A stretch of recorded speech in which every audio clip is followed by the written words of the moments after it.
Mahigit 11,000 ang kumuha ng bar examinations ngayong taon sa 14 na local testing centers sa iba't ibang lugar kasama na sa Visayas at Mindanao. Kahapon ay natapos na ang ikatlo at huling araw ng pagsusulit. Nagkaroon ng bar sa lubong o inabangan ng mga magulang, kaanak at mga kaibigan ang paglabas ng mga examinee kung saan sila kumuha ng bar exams. Nagpasalamat ang mga bar takers sa suporta na ipinakita sa kanila habang kumuha ng pagsusulit hanggang matapos ang isa sa pinakamahirap na pagsusulit sa bansa. Salamat sa Diyos kasi nakaraos kaming lahat, barristers, bar takers dito sa Philippine Bar Exam 2025.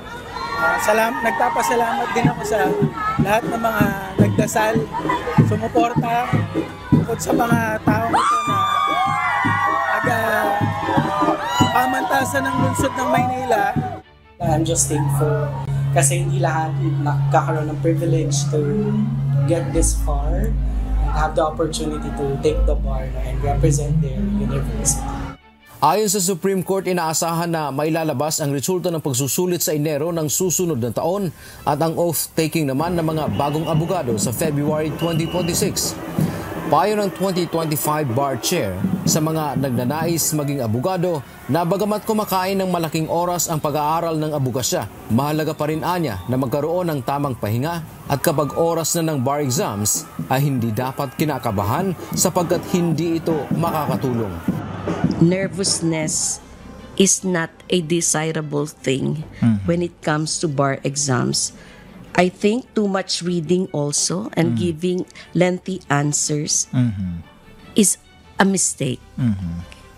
Bar examinees should also be careful when reading the questions.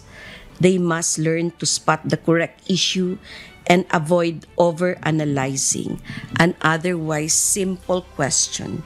These are also fatal. Dante Amento, UNTV, News and Rescue. Diyos ang aming sandigan, serbisyo publiko ang aming pinahahalaga.